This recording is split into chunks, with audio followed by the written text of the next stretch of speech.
മോനെ എഴുന്നേക്കായി വേണേ ചെയ്ത് നിന്റെ കാര്യങ്ങളൊക്കെ നോക്ക്. ഓരോരോ കാര്യത്തിന് എന്നെ വിളിക്കരുത്. നീ കൊച്ചുകുട്ടിയൊന്നുമല്ല, അത് ഓർമ്മ വേണം.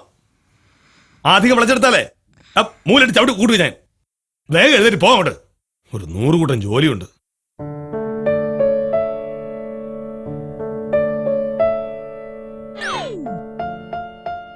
മോനെ മോനെ എണീക്കടാ, അമ്മയുടെ നല്ല മോനല്ലേ. സമയം എത്രയെന്നറിയോ? എണീക്കമ്മ. ആ അങ്ങനെ പറയലടാ കുട്ടാ, അമ്മയ്ക്ക് അടുക്കളയിൽ ഒത്തിരി പണിയുള്ളതല്ലേ. അമ്മയോട് സ്നേഹമുള്ള പൊന്നുമോനാണെങ്കിൽ അമ്മ 5 വരെ എണ്ണുന്നതിന് മുൻപ് എണീക്കും. 1 2 3. അമ്മയുടെ നല്ല കുട്ടി. ഇനി അമ്മയുടെ ചക്കരക്കുട്ടൻ പല്ല് തേച്ച് മുഖം കഴുകി ഫ്രഷായി അടുക്കളയിലേക്ക് വാ. അമ്മ ചായ തരേ.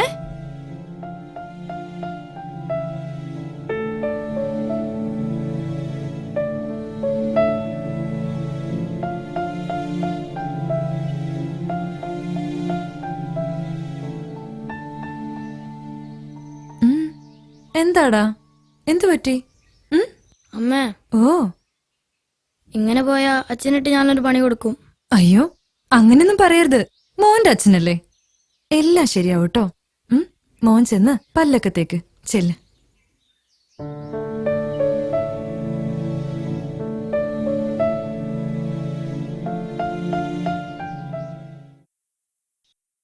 എനിക്ക് ചായ താ. എന്താടാ ചായ? ചായ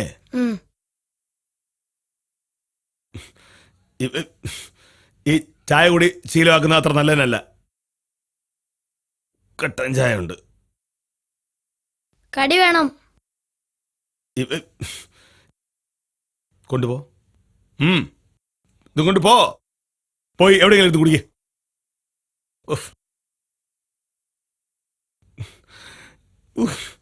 അതെ, മക്കളെ യൂണിഫോം ഇസ്തിരിടാൻ മറക്കണ്ട. എന്റെ സാരിയും ബ്ലൗസും കൂടി ഉണ്ട്, അതൊന്ന് തേക്കണേ. അത് തന്നെത്താൻ തേച്ചാ മതി. പിന്നെ മക്കൾ ഇനി മുതൽ ഇസ്തിരിടാ സ്കൂളിലേക്ക് അങ്ങ് പോയാൽ മതി. അതുപോലെ തന്നെ സെക്ഷൻ 6/73 കോടതി വിധിയെ ലംഘിക്കൽ. സെക്ഷൻ 18/41 കൃത്യനിർവഹണത്തിൽ വീഴ്ച വരുത്തൽ.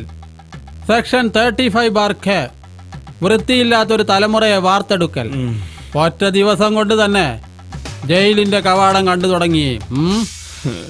ഈ കവാടത്തിൽ നിന്ന് മാറി നിൽക്ക്.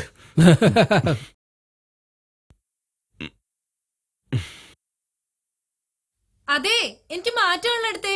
കുളിക്കാനുള്ള സമയമായി. അതൊക്കെ ഒന്ന് അവിടെ വെച്ച് വേഗം എടുത്തതാ.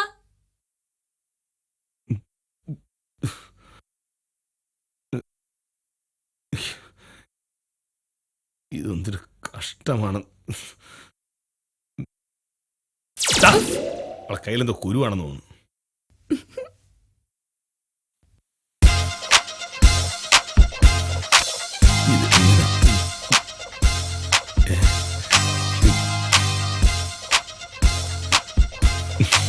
ഇതൊക്കെ ഇട്ടുകൊണ്ട് തേക്കുന്നത് നല്ലത്.